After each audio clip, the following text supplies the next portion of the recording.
everyone and welcome to my new video. This is episode 3 of my tiny gouache series. So this week I've been doing more gouache landscape practice paintings which I've been posting over on Instagram. If you don't follow me on Instagram and you're interested in taking a look, then the link to my Instagram account is in the description box below. This little gouache painting is a beach scene, and to be honest, I can see some small improvements to my paintings now that I'm on to the third one. I definitely think that my paintings get better as I get more warmed up in this series. Whilst I was editing this video, I got quite frustrated with my past self that was painting this. I just can't understand why I used such a small brush to fill in all the large areas. Hopefully that won't happen in the next video, but I can't remember what I used yet until I start editing that one. I'm sure there'll be more things that I learned from watching all this footage back. So in my last video I mentioned that I recently changed over to a new gouache palette for keeping my paints in. This is my old palette here that I've used for the past couple of years. It's really meant for watercolours, but when I was originally looking for a palette, I liked the layout of this one, and when I bought it I added my gouache paints to it and then I let them dry out before storing it away to use when I needed it. I'd always thought that gouache couldn't be stored wet because I'd read somewhere that they go mouldy, so every time I came to use them I had to reactivate them with water, and I soon realised that gouache doesn't reactivate as easy as watercolours, and it wasn't that great of an experience every time I wanted to use them, so it kind of put me off a bit.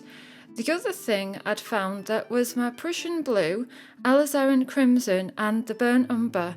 They turned very crumbly quickly when they dried out, and I wasn't that successful at reactivating them with water, even after I'd added quite a bit of water and I left them for hours to soak. So I still don't know the reason why this happens with some colours but not others. I just haven't looked into it to find out. I also tried using the gouache straight from the tubes onto a mixing palette, but I found that I didn't always know which paints I would need to use. So I'd either have wasted paint on my mixing palette at the end of a painting, or I'd go without a colour that I hadn't put out because I was just too lazy to add it to the mixing palette in the middle of painting. Anyway, about a month ago, I remembered that I'd came across some artists in the past using these little paint palette boxes. The boxes have a silicone liner inside the lid so that any paint you add to the wells will stay wet once the airtight lid is on. So I thought I'd order one, add my regular gouache paints and give it a go.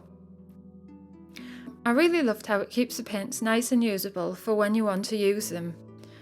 I was checking on the paints every couple of days, and some of them needed a little spritz with water and a little stir around. I found that not all of them needed spraying with water though, because I was spraying all of them at first and then I noticed a few of the paints were getting too wet, where others were just right. So now I only spray the ones that feel a bit thick when I stir them with a little stick. I usually use a stretched out paper clip to stir mine with, and I find that less paint goes to waste when I'm stirring it with this rather than using a paintbrush. I also have a set of acrylic gouache, and I hate the way they dry so quickly on a mixing palette and they just can't be reactivated, so then it goes to waste really easy if I put out too much of a colour or if I'm putting out colours that I didn't need. So I thought I'd order 2 more of these paint palette boxes and add all of my acrylic gouache. I thought if the boxes keep them airtight, then it's not going to be any different than keeping them airtight in the tubes, only in this palette they'll be accessible altogether. So that's what I'd done, and 5 weeks later, with both sets of gouache, they're as good as the day that they were added to the palette. I check on the acrylic gouache once a week and I give them a light spritz of water, the same as the traditional gouache, and a little stir around. The only different thing that I do when using the acrylic gouache palette is just to lay the lid back over the paint when you're not taking the paint out and using it.